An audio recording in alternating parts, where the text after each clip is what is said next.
Good afternoon, everyone. Welcome to the latest episode of Dr. Professor Mom. I'm really excited today because we will be continuing on our conversation about paternal postpartum depression and just about how that transition for dads is going into parenthood. And so today I have one of my really good friends from undergrad, Larry Summerville, who'll talk a little bit about how he transitioned into the role of fatherhood and some of the challenges and struggles that he went through and what he's learned from his experience. And so I really wanted to have these few episodes. The last conversation was with Dr. Adam Lukowitz from Brown University, who talked really about paternal postpartum depression. So what it is, what are some of the signs, different treatments, and then some of the cool things that he's doing to help fathers through that transition. And today I just really wanted us to talk to get someone's personal story of how they dealt with the postpartum period. So, Larry, can you start by introducing yourself and telling us a little bit about your family? Yeah, sure. I'm Larry Summerville,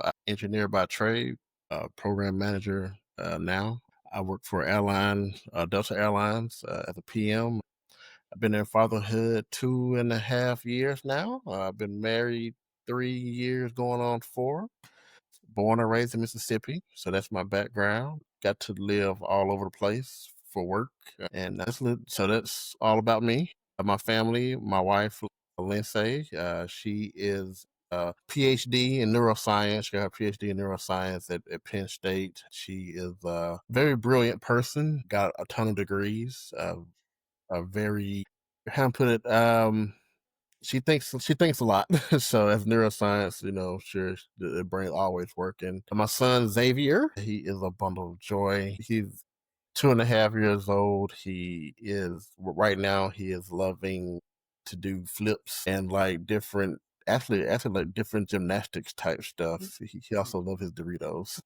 I love So that's Xavier. He's definitely like one of the best things to ever come into my life outside of my wife. And I just want to echo that Larry's wife is amazing. And so we're both academics. So I love her. And I also want to echo that Larry and our sons are born 2 days apart. So they're very close in age. So we trade tips and secrets all the time. So you talked a little bit about how you lived all over the place. And that's going to really lead into because I know you. So I know you've lived this very full life. And so I want to know, tell me a little bit about even before you married Lynn, but just kind of how your life looked like before your child was born. Man, life was amazing back then. It was easy. It was stress free. Definitely a lot cheaper. So, Yes. Okay. uh, yeah. So even like before marriage, like just having the opportunities to just get up and go do different things, out than a number of rotational programs because I didn't have anything to tie me down or to answer to. It just so happens that I had met Lynn during a rotational program when I Mhm. worked at Collins, and she just stuck around. And just, man, like life, like looking back, it was just I would just get up and just go with the flow, do what I want to Mhm. do for the day. Then of course, start dating seriously. Things kind of slowed down. Like, okay, I ain't gonna go out and just do whatever and go this place and that place. We've eventually moved in together here in Atlanta. When she got a role at Emory. So I was like, all right, I like this girl. Let me go see what she's talking about for real. And yeah, so we moved in together. And thing for me, living alone for such a long time, doing what I want to do, it was a transition to Yeah. move in with someone who also been alone for for a long Yep. time, doing what they want to do. Like it was, I think the biggest transition for us was the food. Like I'm not a Mm, I'm a picky eater. I also eat whenever I feel like it. I don't have a set schedule. such a yeah. And for her, she has time when she wants to eat. She has her background Haitian, so they eat different food, and me being Yep. a Southern person, I eat different foods. So that was like the hardest part of the transition was figuring out the food situation. Like, what do you Mm, want to eat today? Like, I don't know. I really yeah. don't know. Yeah. And And I echo that. I remember when, because people know my husband and I have been long distance because he's in the military. But when COVID happened, I went to San Diego. And that was, even though we're like of the same culture, like it was still just like when you're by yourself, you're like, I may just stop at, a taco spot, or I may just go have dinner, or get a steak alone, or like you said, or I might just eat cereal tonight, like whatever the case may be. And then when you're with someone, you're like, well, they have to eat too. And not to diss Matt's cooking, but when I saw him cook for the first time, I was like, yeah, I think I'll take this on. I'm happy to take this role on right here. But we Right. started doing Home Chef just because it is actually a Mhm. lot of work to figure out every day what this person wants to eat. And I would say Matt is very easy to please, but just the thought, it was just too much. And so I was like, you know what? We're just going to do Home Chef and work that out. Right. Yeah, we tried to do Hello Fresh. We did it Okay. off and on for a good bit, and it worked every now and then. Like I said, I was the picky eater, so I was You the are. main issue. Jeez. You Yeah, I mean, I like what I like. I try other things, but sometimes I was like, I just want a burger for real. I don't want to do all that stuff. and I think Um, something that's interesting for you, Larry, is like so if you caught what Larry said, like he's been married for 3.5 years, his son is 2.5 years old. So you guys, you're in this transitional phase, with marriage, but then also very quickly you all got pregnant. And yeah. now, how was that? Like, were you nervous? Were you scared of like, how am I going to do all of this so soon? Well, it was very soon. So we had like a really quick a year and a half. It was a lot of things happened. We moved in together. We bought a house literally like 2 months later together. Then we got engaged in December, and that's all in 3 month time. That's all in a 3 month span. Yep. So we did a so we just decided to do kind of just a paper wedding. Like, we're just gonna go to the courthouse, sign the paperworks and get married at the park across the street. Just to make it official, get out the way because we bought a house together, so we wanted to make it easy, for any kind of unplanned transitions or whatever. So, and then literally like 2, 3 months later, yeah, she was pregnant. Yeah. And like, I wasn't nervous because I think, how old was I? I was in my mid 30s, so I wanted a kid anyway. I wasn't too nervous by her getting pregnant. I was excited. Yeah. Uh, it was definitely like, wow, like, yeah, she's pregnant. Then the first ultrasound, like, oh, she really is, like, baby really is in there. So it was like, I think at that moment it was like, wow, like I need to get my life together. Like for real, Yeah. for real. So it was definitely like a change of mindset. Mm, Just like you realize how your finances look at that moment, like, yeah. man, like I need to save more money. I need to do this. And also on top of all of that, I had transitioned into a new job. So that Right. was another thing that kind of added on to all of that. And yes, so overall, like I was excited, but then like once the excitement kind of settled down, like we started to think like, oh man, we need to do a lot of stuff. Yeah. And I like that you brought up finances because in the conversation with Adam a few weeks ago, the one thing he said about men is that their correlation for am I ready to have a kid is all about finances. It's all about the job, it's all about what their state of finances look like. So it's interesting Mhm. that like that's the first thing that your mind was like, okay, I got to get my finances in order. So you have all these like you basically have like three like changes. You've gotten married, you have a baby on the way, and you've switched jobs. So like you said, I'm excited, but then I'm starting to worry. So you already kind of getting a little bit of anxiety kind of going into it. Let me ask you a question. So when you think about from the time you found out, Lynn was pregnant until you became a father, when you think about in those early days, kind of how was it? What was the emotions or expectations the same from like thinking about it to now Zay's here? The emotions were kind of all over the place, honestly. It was like, of course, excitement. Then, of course, like I said, the excitement kind of settled down. You kind of start to look at things through a different lens. Like, do I have enough of this? Do I need to start preparing for this and other stuff? And then just Also too, like Lynn really had like a rough pregnancy, kind of dealing with that emotions as well, like making sure that she's okay. And it was a really hard pregnancy for her, from what she went through. Luckily, I think the only easy part was the planned C-section that we did schedule, not having to. It was funny, like because like a part of me wanted that kind of like that little rush in the middle of the night, like, wake up, Yeah. the water broke. Oh, I get to the hospital. Thinking, like, looking back on it, just waking up, going to the hospital because you already had everything planned.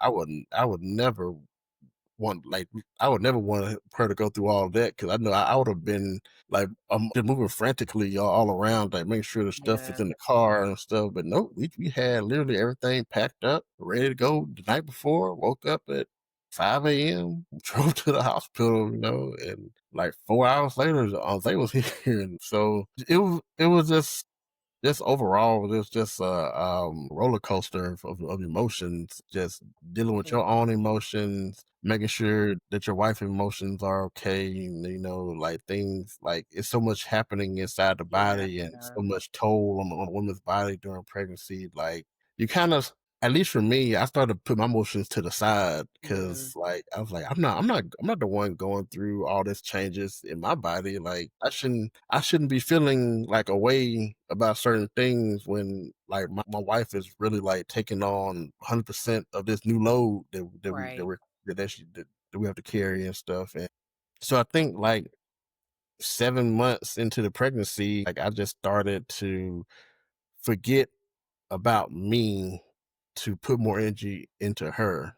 And then when Zay got here, honestly, start I was like 100% on him at that point. Yeah. Those kind of the emotions and thoughts and processes I went through that time period. When you say, like, I wanna step back to something that you said during the pregnancy, Lynn's pregnancy was really rough, and so you kinda felt like you didn't have a right to complain or to be upset, but I guess the question is, were you starting to feel differently? Did you notice, like, "Yeah, I'm putting my feelings to the side, but I do feel different about this," or, "I'm having some emotions that are more complex?" Uh, Honestly, no. I've been known to do that. Mm, At least through my therapist says to like put my own yeah. feelings or needs to the side to give to the other person. So at the time, I really didn't notice that I was Yeah. doing that automatically. Yeah. I just thought like, let me help my wife, with Mhm. anything she needs. So and I'll be okay, at the end. Yeah. And I think that's interesting too, because that's something that Adam said is very common. Even he felt that way, like, "Why should I complain? I'm not the one that's doing this."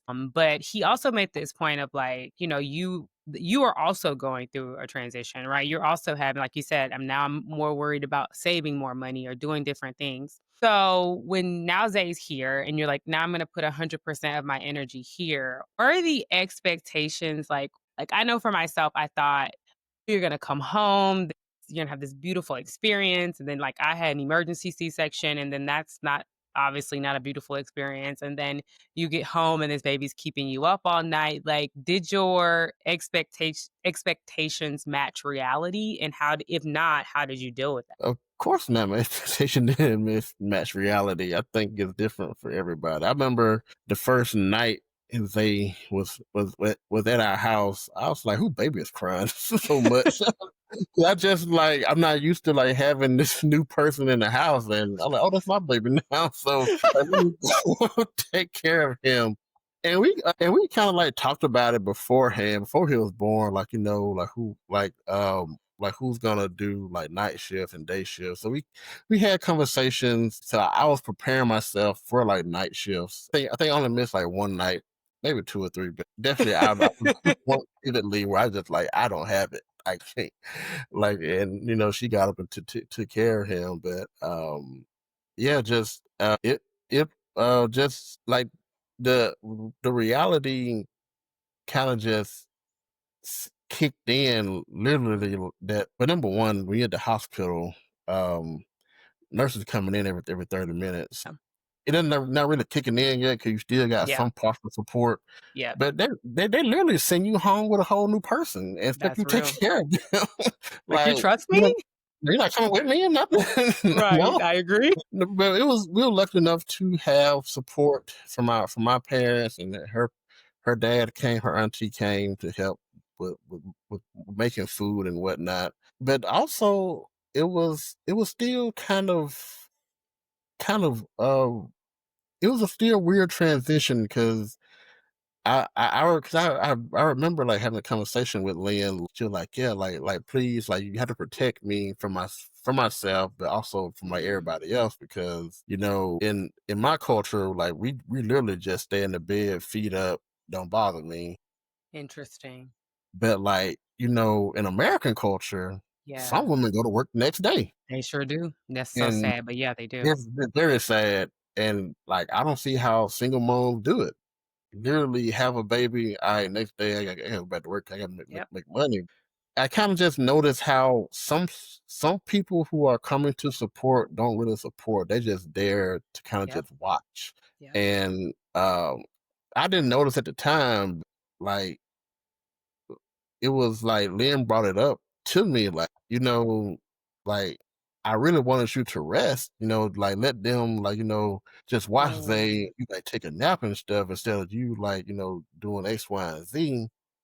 Cause like I think I was just watching TV and instead I could have been taking a nap because I haven't slept in like a couple of days at this point where I haven't yeah, slept full 2, 3 yeah, hours. I know what you mean. And, you know, and like now I'm just like in this go mode. Like I need to Yep. go do this, need to do that. You know, I even thought about like getting a haircut. I was like, "Well, I thought about getting a haircut."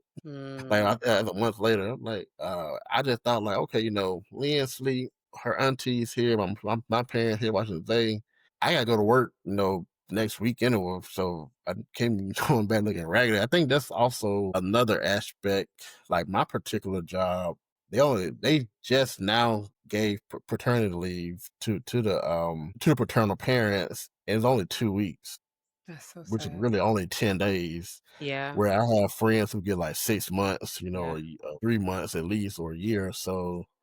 And because I was transitioning, because I just literally just started that job, in my head, being in corporate America, I was like, you know, I just started here. I really need to show face. You know, it's a big yeah. project, but whatnot. So I was kind of like torn between being a new father as Mm, well as also wanting to be present in my new role to because like you know in corporate America, yes, they don't care, you're probably just a number to them, but also too like I need to show up just so I mhm, can make money. I don't want to get like laid off or fired for right. for something, whatever. Cause you know, Georgia is a right to work state. Yeah, They can cut you anytime. But I think just like my background of you know, seeing my dad work 24/7, 7 days a week, literally. Now being in corporate America, like being laid off before, working with different companies, you kind of see how you should move in the first 3 months. And I right. was like my first, I was still like on my, I thought on my third month still. So I really just trying to make an impression, like, hey, I can do this. No, looking back at that, I kind of wish my manager, who also is a father, he had older children, would have like stopped me and said, hey, you know, why don't you just work from home Yeah, for an extended period of bit? But I didn't get that. Um, it was a lot going on in my life in particular, but also still thinking I gotta like I gotta take care of this new person that just got here. Also take care of my wife, make sure she's good, and just because I know like with C sections can't do a whole lot of right. stuff while especially walking up and down the stairs. That's a no no. And here she is walking up and down the stairs because the support that we should have, the support that we should have had was not really supporting. So that put more burden on us. And we kind of realized it's really just us and at the end. And we have to make sure we're both filling our cup to help each other. Yeah, I wanna, like, circle back on a few things that you said. So it's interesting about the support from family, because I have had my mom was amazing when we came home from the hospital with Monsa, like, she would get him in the middle of the night, so she was amazing. She was a great support with Mansa after we had him. So I will forever be grateful for that because similar to you, I have had multiple friends, one of them being my best friend, who said to me, like, I had family come and I had to ask them to leave because they were creating more problems than solutions. And I was like, that's crazy. But it brings up like you said, I think that there's some cultural expectations here that's playing in where you do see women who you just said have a baby and go to work 2 or 3 days later, or, have a baby and they have other kids at home and they're taking care of the other kids, or they're taking care of a husband or whatever the case may be. So there's these cultural kind of norms that are detrimental because we expect that just people just think, oh, you just have a baby and then you just go back to normal. And we both know, like, physically, there's a lot of transformations that's happening, emotionally and hormonal. You have a lot of hormonal changes that are happening as a woman when you have a baby. So there's just these cultural norms that we just need to get rid of because I think they do prevent people from really seeing that this is a major, like, you had a C-section, that is a major Major. surgery. Yeah. Like, it's like 13 layers of skin, right? Like, that is a major surgery. That is not just cut, pull a baby out, moving on. It is a lot Right. going on.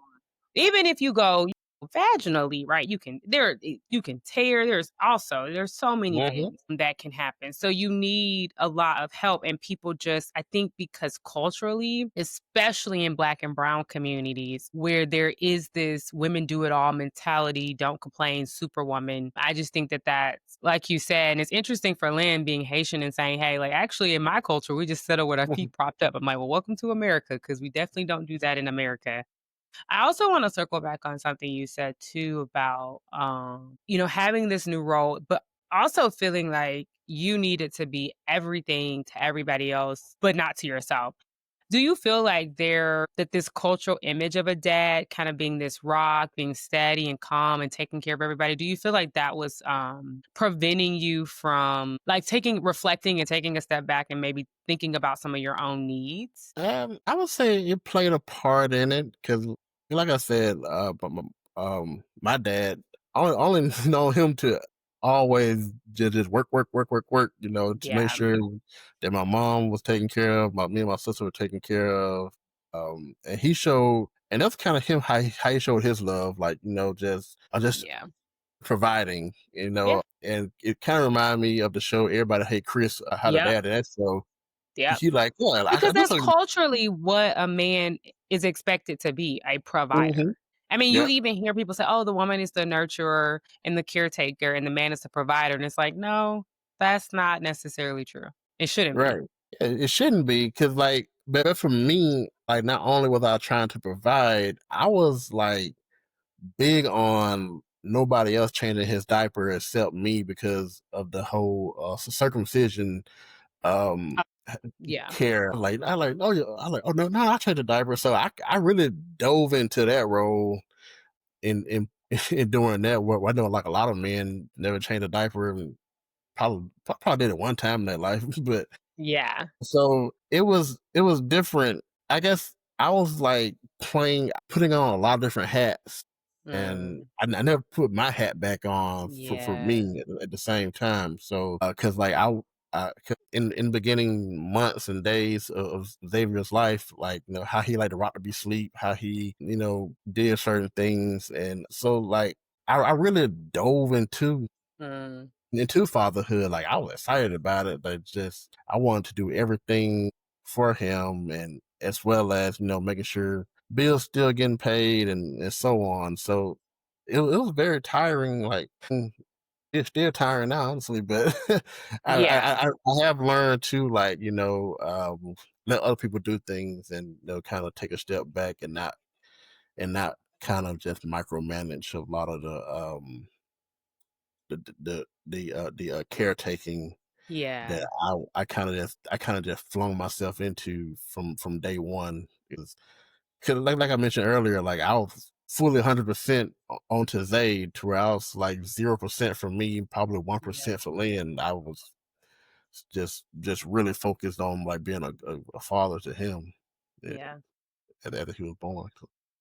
When did you start to notice that, like, maybe you weren't feeling right or just notice that something wasn't right or that you weren't feeling like yourself? I honestly never did. It was Lynn that pointed out to me. She noticed that a lot of my like just mood change, didn't feel like doing a lot of things I used to do, didn't do a lot of things I used to do before Zay got here. And yeah, so she pointed out, I brought her to my therapist and she was like, yeah, I saw that. I didn't think you were ready to hear it, but yeah, I can definitely see like you because I was juggling so many different things that I never just noticed things were slipping away, Mm, and kind of just like not being regulated enough. Yeah, I mm, guess I wasn't regulating myself, basically how I used to when I noticed my mood started to change. Before Zay was here, even when I was just uh, single or married to Lynn, some ways I regulated myself was just like go to the movies or yeah, just go travel somewhere. yeah, Because now you have a newborn, you really just can't do that.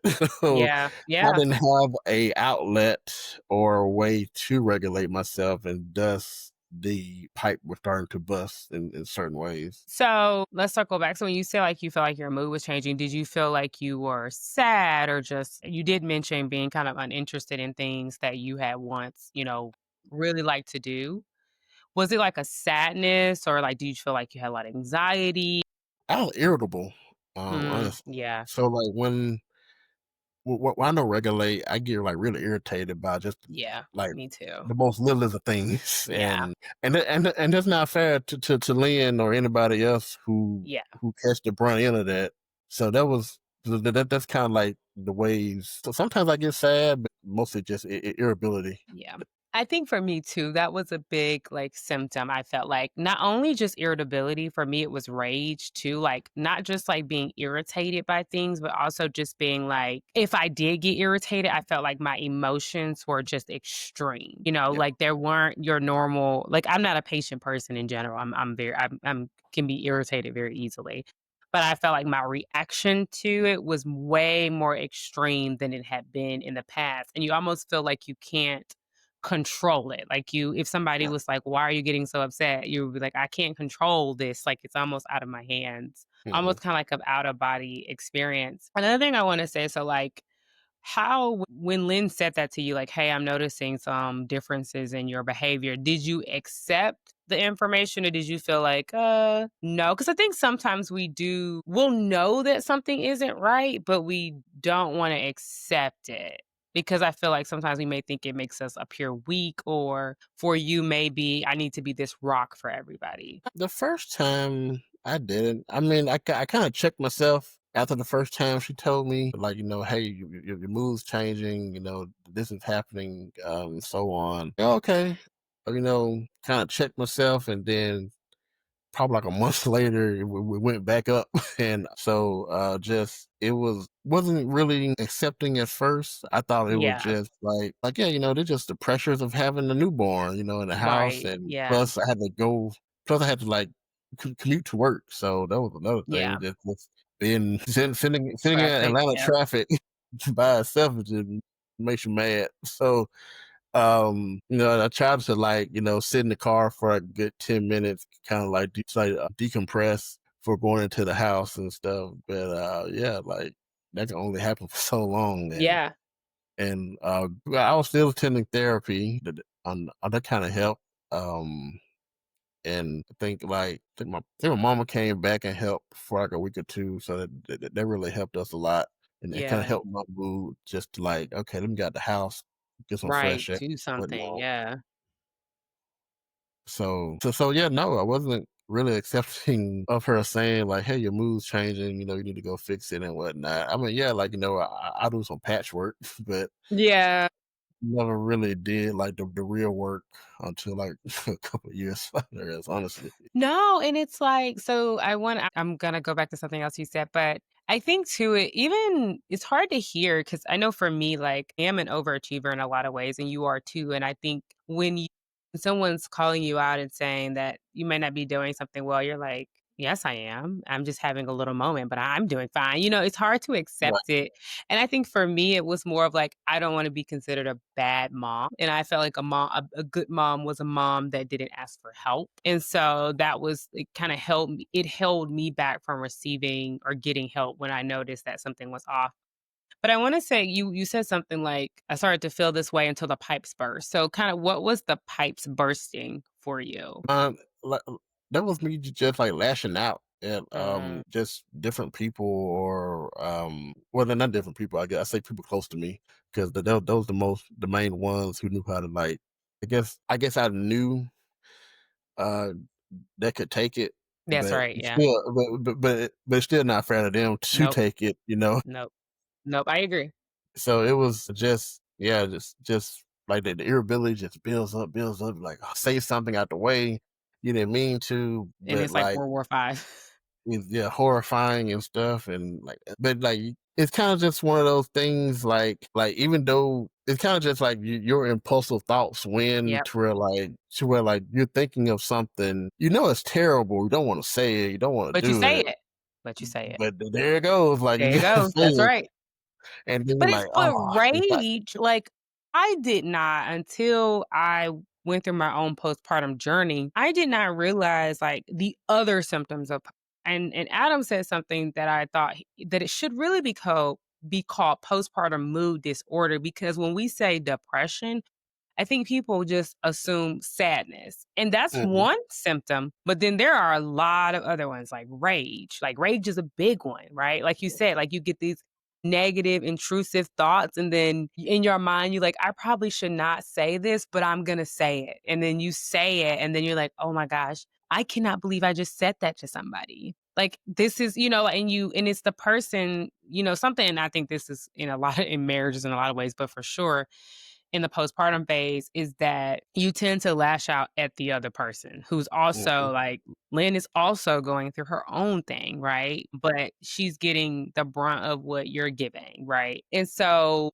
when the pipes burst for you, were you like, okay, because you were already in therapy. So were you like, I need to unpack this more in therapy? What's causing me to go here? Or were you just kind of going through the motions? Honestly, I did not take therapy as seriously as I should've.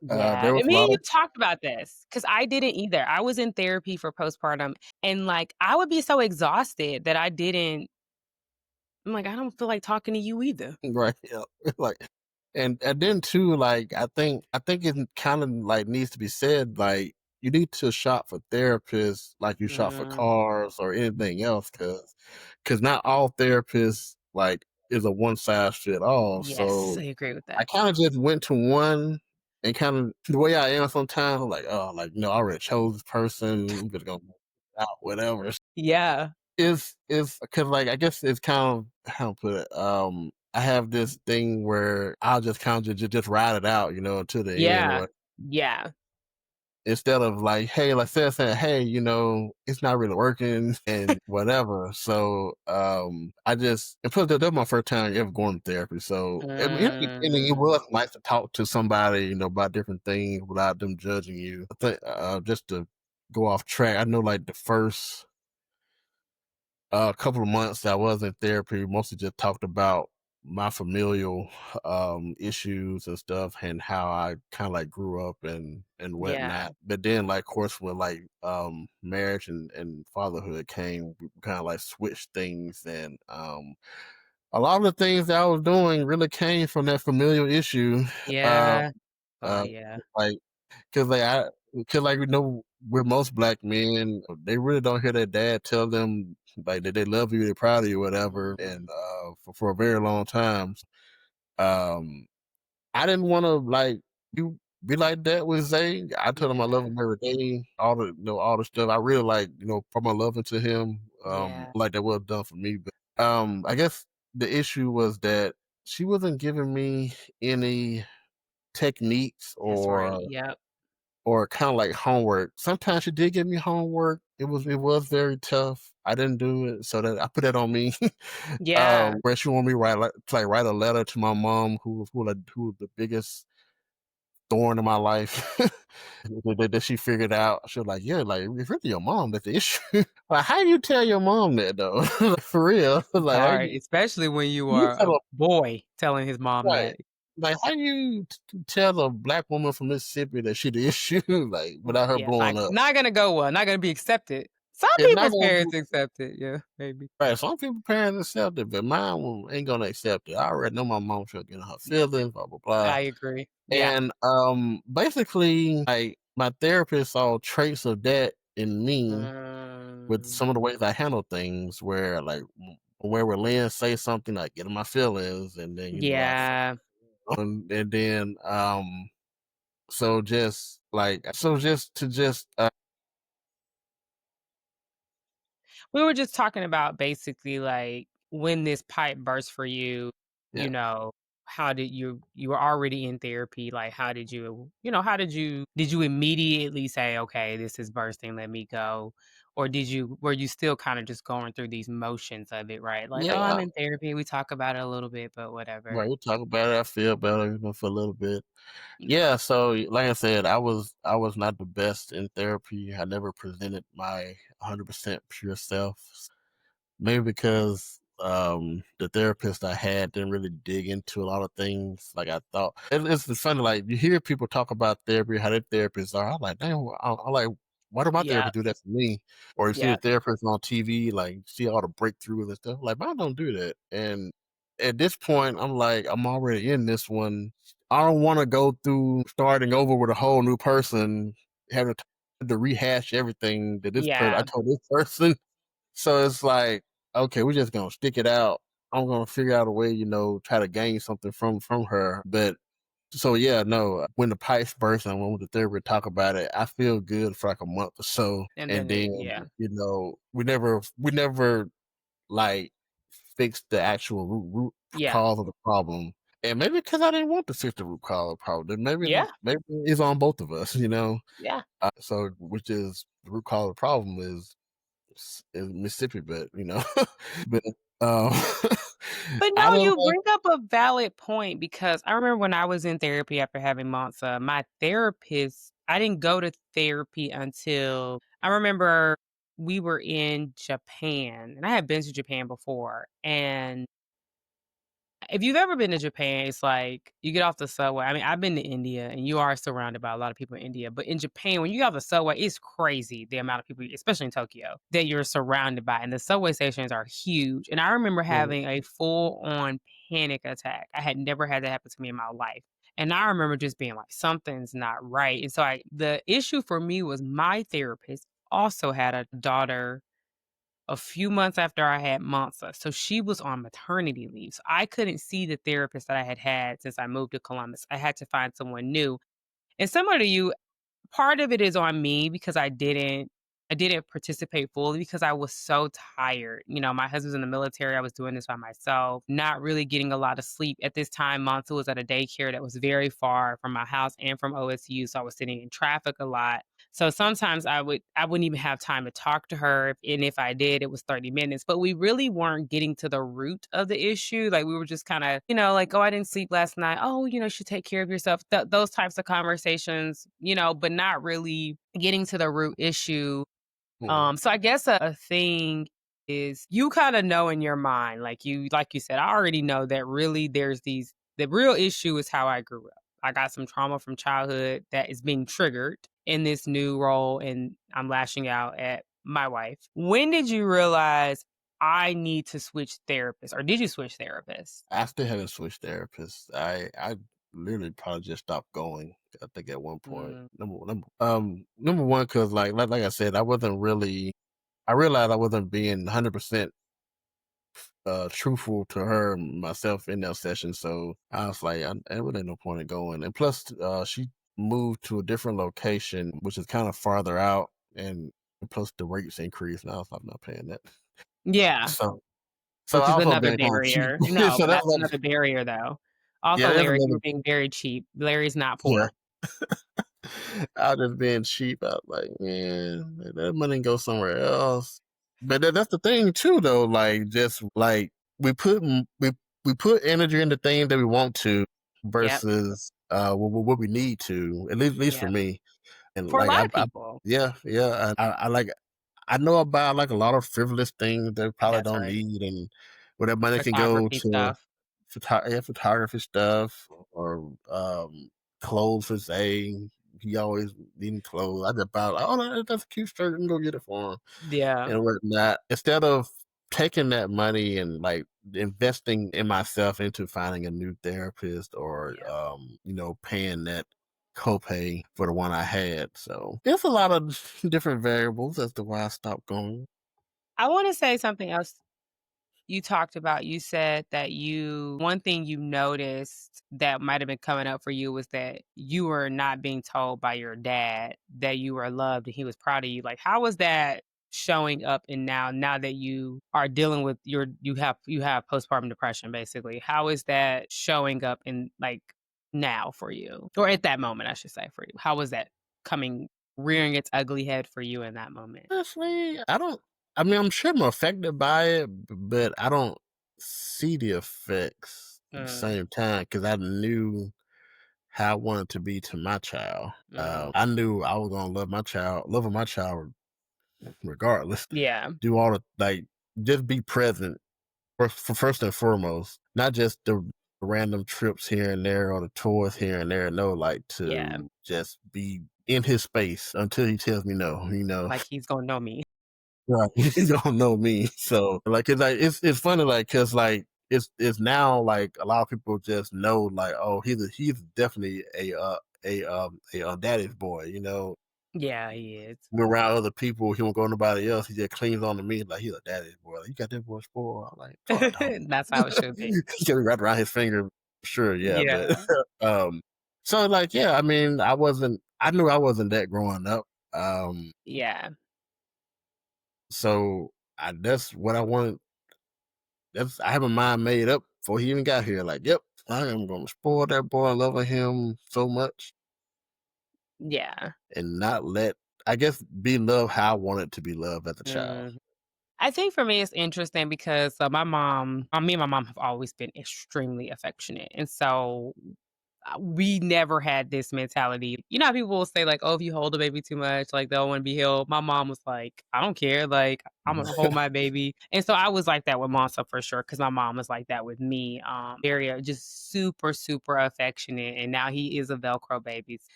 That is all my fault because I spoil Right. him. But what you said, like when you were in therapy, like the problem is Mississippi.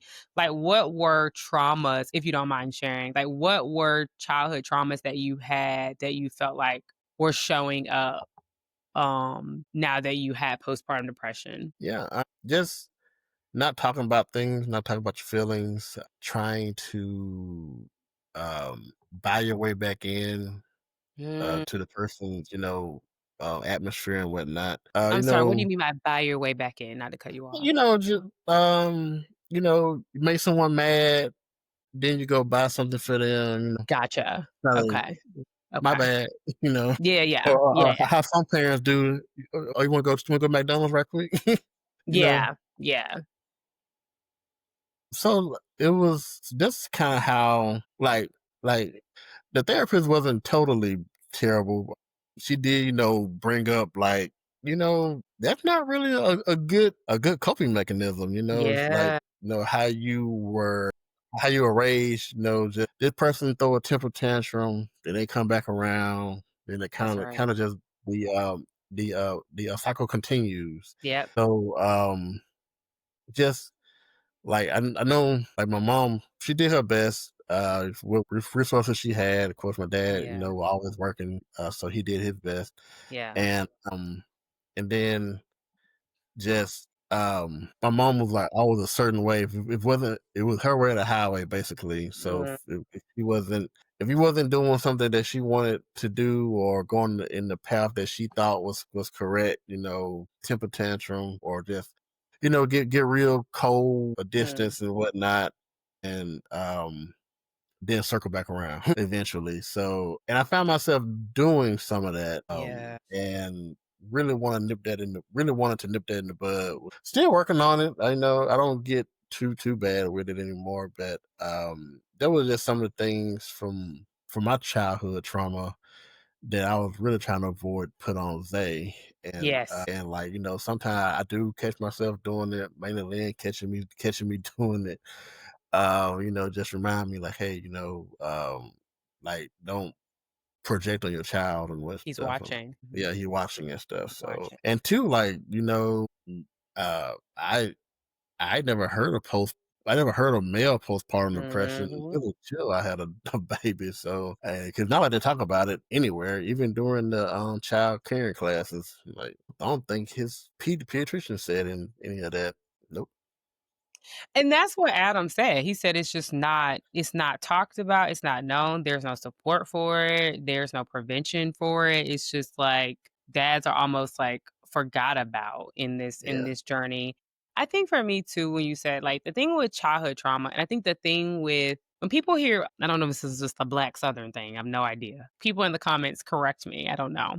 But there's a lot of similarities for what you're saying. And also from my friends, there's a lot of similarities. I think when your parents hear like trauma, they think, "Oh my gosh, like I've done this awful thing to you," and then they start trying to guilt trip you. "Well, I did the best I could," and it's like, well, that's not what I'm saying. But what I'm saying is there are some behaviors in this Mhm. family that is carried on from generation to generation that is not helpful. And it's also Right. not good. And I think for you, you're saying like basically avoid complex emotions. That's what we did. Right. And I think in my family, it's not even that you avoided complex emotions. Like the emotions were complex. And I want to be clear on this. I'm not just saying immediate family because the Mhm. thing with generational trauma is it's passed on from generation to generation. When I Yep. think about as a whole in my family,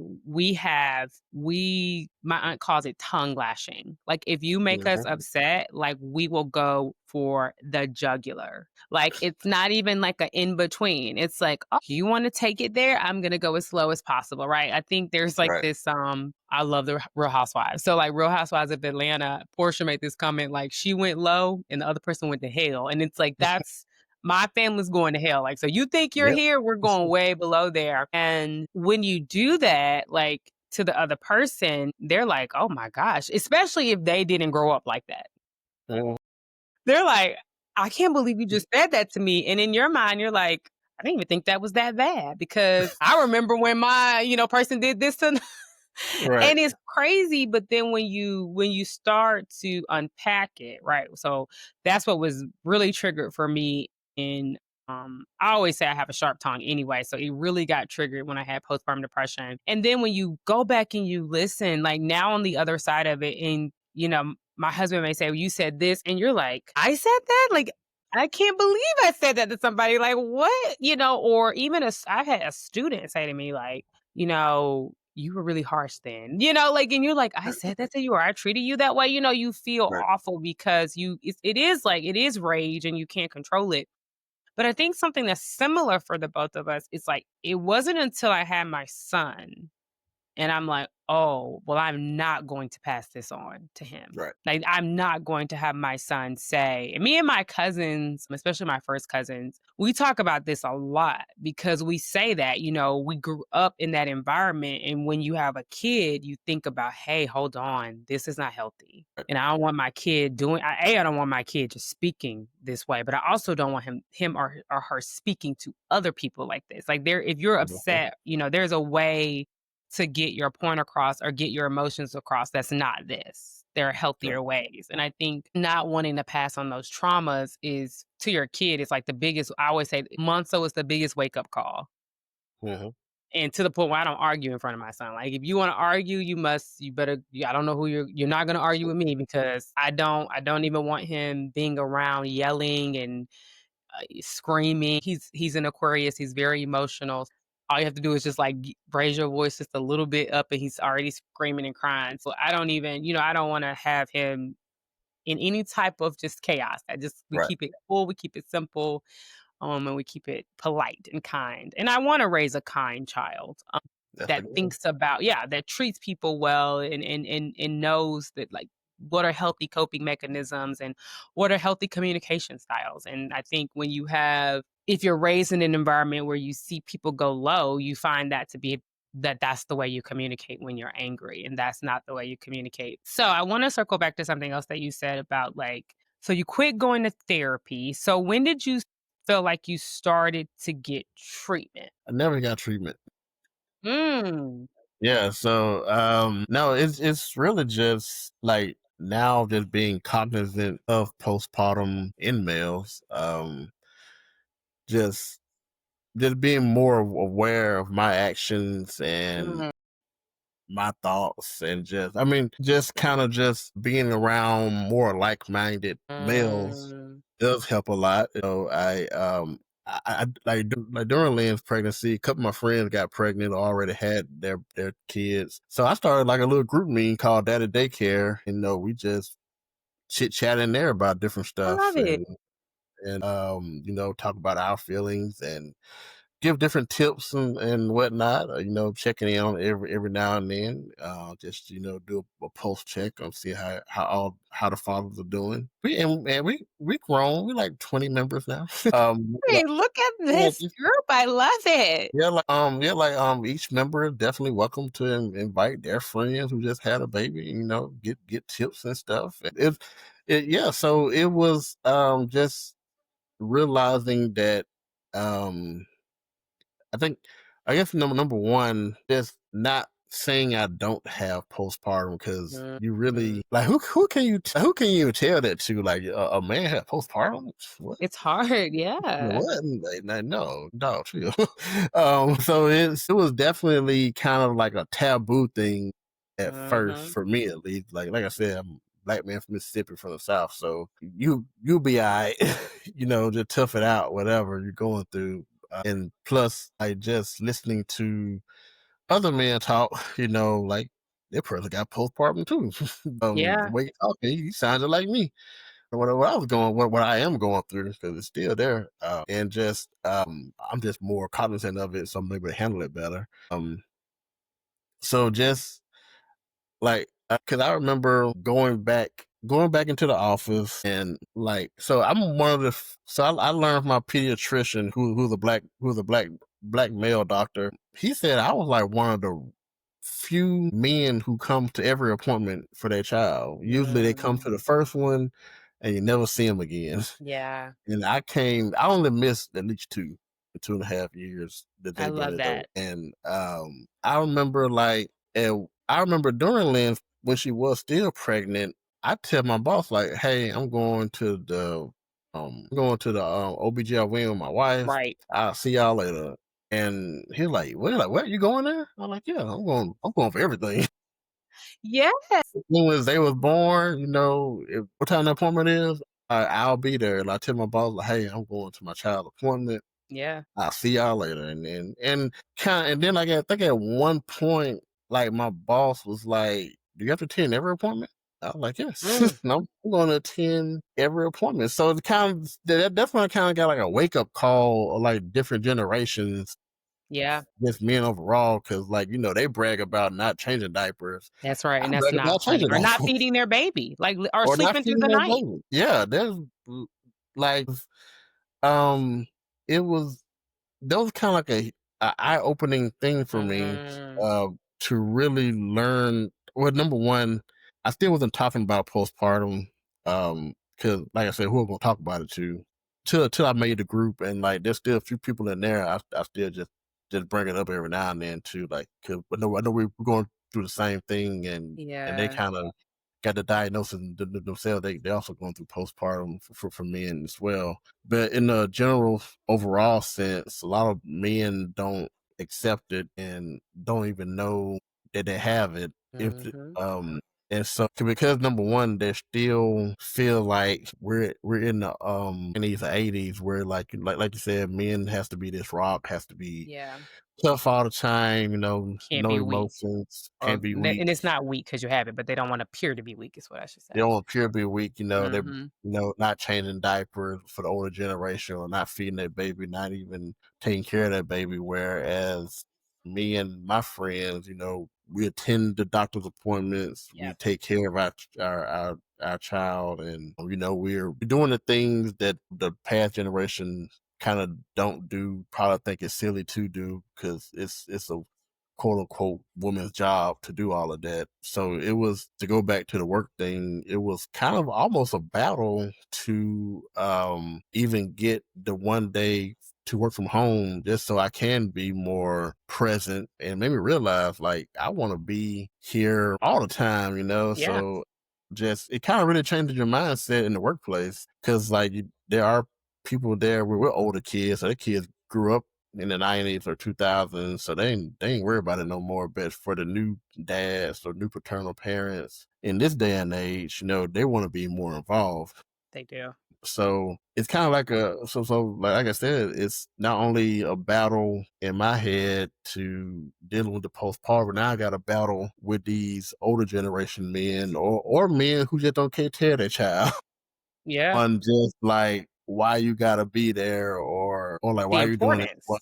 Yeah, So yeah, and plus also too, we had Zay at home for the first 6, 7 months of his life. So that was tough on Lynn because she had to go back to work eventually. She worked from home. And so dealing with not only with Zay, but also dealing with her job, you know, that that's a lot yeah, on her it as is. well.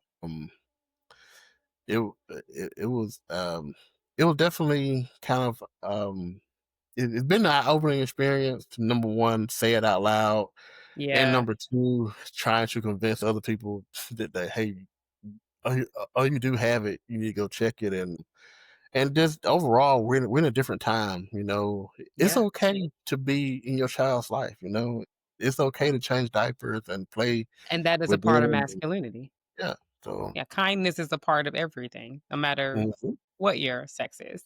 yeah, It's funny too, because I have a friend Tempest who has a podcast called Two Moms, Too Much Coffee. And she did a segment on kind of like millennial dads and how there is this kind of rewriting of history that millennial dads are doing. And there's statistics that show, that they're a lot more involved in the rearing and the nurturing than any other generation has been in the past. And a lot of it is because, I mean, when I look at so many, not so many, but when I look at some of the men that I'm close to, a lot of their trauma just comes from a father that just wasn't involved. And if you're not, the thing about it is if you're not involved in the beginning, like for the parent, you've already kind of made a habit of not being involved. And so as the child ages, which as they age, they almost need you less and less, then you're just not an involved parent and a child recognizes that. I think people think children are stupid or oblivious. They know who's they there know. every day. They know who's potty training and who's feeding them every day and prepping all the meals and driving them to this practice or this event, or this recital. They recognize that from a very age who they can lean on. And a lot of times because of cultural norms, it is the mom. The mom Mm, does a lot of the mental load and a lot of the work.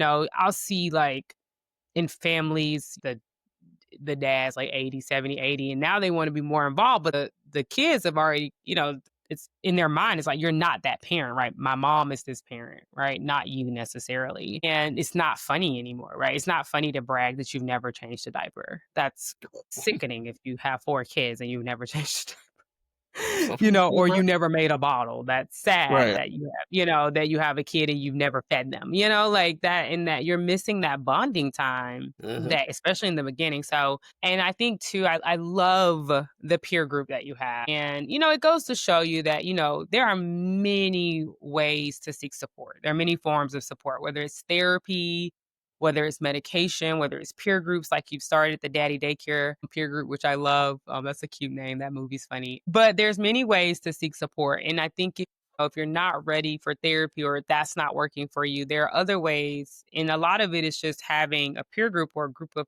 people who have a similar experience to you that you can lean on. And I encourage men, because paternal postpartum depression or paternal mood disorder is not as discussed and not accepted by a lot of people, that you seek out peer groups if you're not ready for therapy, right? That you seek out men that are having similar experiences To you, my cousin, now he's not a parent, but he also has this therapy group, they call it, this peer group of guys, and it's been very helpful for him, in Mhm. evolving as a man, right? And again, unlearning some unhealthy habits that we picked up throughout our childhood. What I also love about it is that you didn't retreat. I think a lot of the times when men, what Adam was saying for men, or Dr. Lucas was saying, was that a lot of men avoid. And it seems like for you, even though you were having this experience, you were very much still leaning into being a very present father for your son, which I love. So I want to ask you a question. So looking back, what do you wish someone had told you before your baby was born? To find a daycare. Yeah. Start putting their names out there early. Yeah, That's that's one a big thing thing. No, for sure. seriously, especially in larger cities. Right, yeah, but no, just, what was someone told me? That So do when you say it's find a daycare, do you wish he woulda went to daycare sooner and not stayed at home for so long? yeah, yeah, to get him out the house earlier, I think we just seen a lot of growth in him since he has been in daycare, but also too, just to give, my wife a break from Yeah, mental load as well. Like I mentioned, she works at home and plus we're taking care of Zay for like 7 months. that's a lot. So it's extremely a lot. That's To too make much, him, yeah. I know, cause like I'd be stressed out on the one day. I did work from home, and I can imagine doing it for Yeah, you can't. 5 days a week. No, so but no, just I wish someone would told me it's okay to not be okay sometimes. Yeah, Just make sure you do what you need to do to take care of yourself. Don't forget about you. Don't forget about your wife or the other partner to other child and what else? No, I just focus on those two things. Just it's okay to not be okay mhm.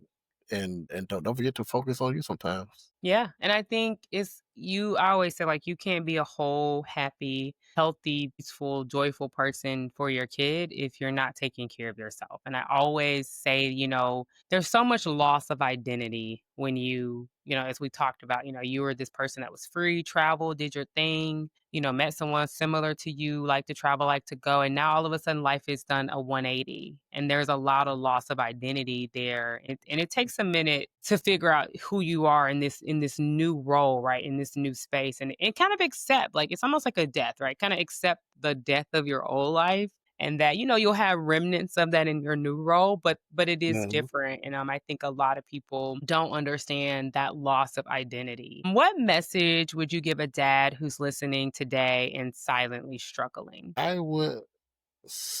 What message I would give them? I would say it's gonna be okay. It does get better. Not every day is the same. It's literally like 90-10. Like 90% of the time it's happiness, 10% of the time it's madness. And Yeah, to and just to remember like this new life form that you helped create is going to look up to you and you want to be the best version of yourself for them so they can know kind of just how to be a good person yeah, or know that kind of just know the feeling that everything will be okay for yeah, them. I think that would make them more calm and because if they only see chaos when looking up, yeah. they just gonna think chaos is The normal. norm, yeah, Yeah. If you're a man out there or paternal parent out there struggling, just know not every day is the same. Every day is different. It gets better, and just work on yourself while still being present to your child. yeah. Do you feel like you'll get back into therapy, or you feel like you have this peer group and you kind of feel like this is a good path for you? I get back into therapy for sure. I just got to find one that I like, one that I Yeah, the right would one is think. so important. Yeah. Yeah, it's so important to find one you like. I wish there was a way to kind of like do like different drop-ins on therapists to you find the right one you like. But I don't think Yeah. insurance does The it that way.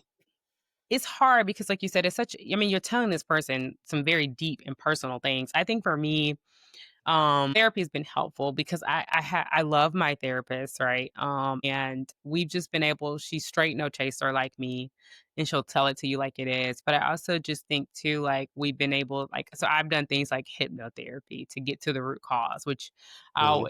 I'm gonna just preface with like if you hypnotherapy is a lot because you're really going back to a very tough moment or a very tough time and you're reliving it. So you have to be ready to Mhm. accept the emotions and deal with the complex emotions. But it's been amazing for me in like unlearning some bad behavior. So that's like my thing. And I like this peer group because I that's why I started Dr. Professor Mom, because I noticed there are so many working professionals that are, like trying to have these amazing careers, trying to live a great and also trying to raise amazing children, right? Mhm. And it's a lot. It's a lot all at once. And no one's there's no playbook. Like you said, it's not a one size fits all and everyone's learning. So thank you so much for being on Dr. Professor Mom today. Before we close, is there any parting words you want to give an audience or say anything as we wrap up? Yeah, there are some resources out there that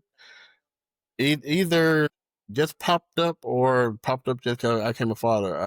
Definitely the Daddy Stroller Club that started in Dallas that seems to now be kind of a more national group now is think of it pretty much as just another peer group started by another father who wanted it's it's open to all fathers, but luckily enough, it's a lot of black fathers that participate in there, and they go hang out with their kids. I love it. Just The Daddy Stroller Club. mingling with other men, and picking up different tips and tricks. How to take care of their child. I've seen babies from probably 6 months old to like 10-year old that Okay. participate in out there with their father. So I thought that was pretty cool. And then I know here in Atlanta, the library dads has started up. They got two locations now to where they go to a library on a Saturday and they do like different activities. Once again, it's just fathers with their kids, hanging out with other fathers with their kids. I thought it's pretty cool. Yeah. So it's definitely a lot of peer groups and resources out there. Just gotta Google, especially in this day and age. If you just Google Black Dads group, I'm pretty sure a whole bunch of things will come up. Yeah. But some of the parting words, we'll kind of just want to end with number one. Thank you for having me. Definitely always great to chat with you, and I definitely love your platform that you're doing right now. And can we just see where it takes you and how big it grows? Thank And you. then also to just thank you for my wife and my son to make me the person I am, and love you both, and like I said, just remember one day at a time. Yeah. Just stick to it. It does get better. And that one day at a time theme, like Dr. Chris Crawford, who also went to school with Larry and I, said that that's basically how he approaches it fatherhood as well, right? Taking it one day at a time because that's all you can do is handle what's in front of you right now and worry about tomorrow, right? And leave yesterday where it is. Thank you to everyone for tuning in to Dr. Professor Mom and thank you, Larry, for talking with me today.